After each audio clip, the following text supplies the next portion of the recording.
guys, so I'm going to quickly film for you how to demonstrate to do a floating split. Now, a couple of you have asked me about this posture because it does look quite nice, so I'm going to show you how I do it. Now, there are a couple of ways that you can float into it, but I tend to like to demonstrate a way that you can get into it quite naturally, sort of mid-flow when you guys are practicing in your own time and things like that. So I'm going to quickly demonstrate for you how I find the easiest way to get into this posture. So fingers crossed I'll be able to hold it for like an extended amount of time for you to actually demonstrate how to do it. So no judgment, okay? All right, so basically, the way that I normally practice the floating split is quite often go, so sometimes it's a posture that I incorporate into like a power flow, for example. So, you know, a lot of the time I'll be in a downward facing dog, perhaps. Quite often, you guys know, you've done this with me before, when we quite often bring, say, our right foot into the center of the mat, we'll inhale, lift up the left leg, and we'll be quite often doing things like this, you know, when we're coming, pulsing, bringing the knee into the chest, bringing it all the way back, sort of twisting, that kind of thing. So I find it quite natural to come from this posture, so a three-legged dog, bringing the foot forward, bringing it into contact with that elbow, and then you lower your body, so you're balancing the majority of your weight onto your arms. You lift that back foot off the floor and extend the right foot forward, like so. So that is basically how you would flow into a floating split. Now, sometimes other people do have other methods that they like to do it. For example, perhaps in a low lunge. So I'm going to demonstrate from a low lunge, bring that maybe the left foot forward. So say we're in a low lunge position here, lift onto that back foot, straightening out that back leg, coming all the way down, bringing the weight down already onto the hands. So you're sort of bending onto the elbows. So kind of from a front view, you're a little bit,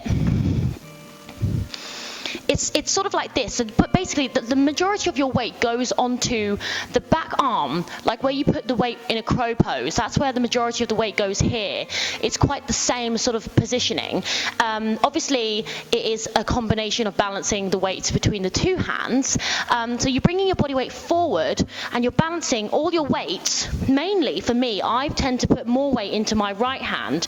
The leg is sort of wrapped over the left, and then you extend it forward and you float it that way. So just wanted to show you from the front so you could kind of see a little bit what it looks like, what you're aiming for. So the hands are on the mat, and you basically bring all of your weight forward. You bend into those elbows, and you sort of, in a way, twist your body slightly so that it's more of like your rib, which is balancing on the back of your arm, if that makes any sense at all. I'm not very good at explaining, am I?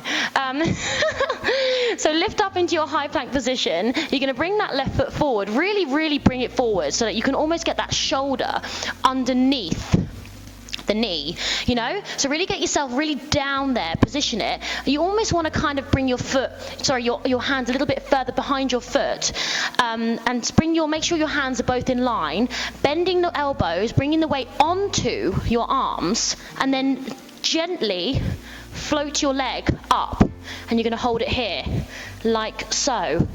Now, it does take a little bit of practice. It is a little bit awkward,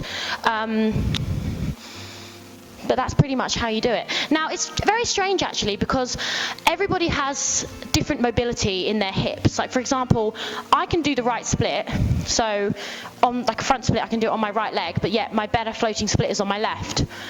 I have no idea why. I think it's just because naturally I have more mobility in my left hip than I do in my right hip. Just sometimes it's the way that you're born. So, you know, don't always assume that just because you're like a great kicker on the right that you're going to be like floating, splitting on the right. You know, it completely depends on your body form. So just give it a go, both ways, and see what works for you. Obviously, you know, this tutorial is recorded so you can sort of pause it and come back to it if and whenever you want to, but I will actually aim to incorporate the floating split into the power flow practice on Saturday. So if you're going to take part in that, then please let me know and I will make sure that I put it in there for you. But I'm going to do it one more time for you just so you can see actually maybe from the other side. So I'm going to stand here. So like I said, I quite often flow from a down dog. I'll be doing sort of three-legged dog, coming forward. So I'm floating, basically coming up onto the toe, bringing the weight forward, bending my left knee, bringing it all the way forward, so the inside of my left leg is kind of balancing on my elbow. Then I'm coming down, bringing the body weight down, putting a lot of weight into my elbow and sort of sticking my elbow into my hip, and that lifts my back leg off the floor, and then I'm free to extend my front leg forward. Can you see? So that's pretty much it. Graceful as ever. So that's your floating split, guys. So if you have any more questions, please let me know. I'm always happy to put it out there. I'm always available for you guys if you need me for anything. So if you have any more questions about any postures, let me know. If there's any more that you want me to film, that sort of thing, I'm always happy to do it. Okay? Sky Yoga fam, it's been a pleasure.